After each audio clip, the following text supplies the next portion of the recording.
Fortunately for me, Hal's a much better director than he is a negotiator. And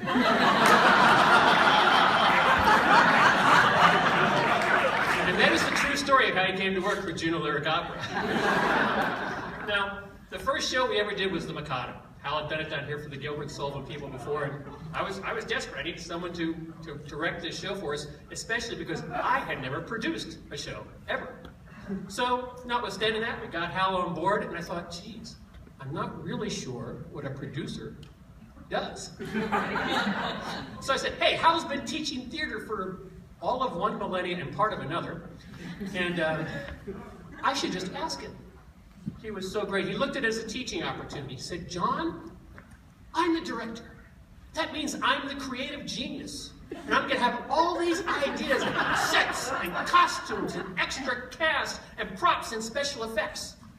And your job as the producer is to get me everything I want.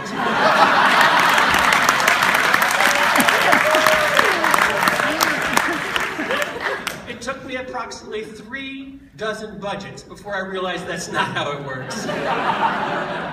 But it has been fantastic working with Hal quite a bit over the last 8 years, and it's become a real relationship for me. But like any relationship in life, even the really good ones, it has its downsides.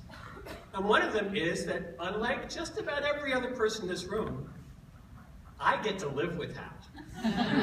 When Hal comes to Juno to do one of our shows, he lives with my wife and I. So we have actually spent months living together. And you know, when you spend months living with somebody, you get to know their oddities. Some things which might not be so apparent in a classroom. Like, did you know, perhaps many of you do know, that Hal is a true expert on health foods. Hal would sit down with my wife and they would chat for hours about vitamins, herbs, organics, strange concoctions involving almond milk. Almond milk! And this from a guy whose idea of a fine dining experience is going to Costco for hot dogs.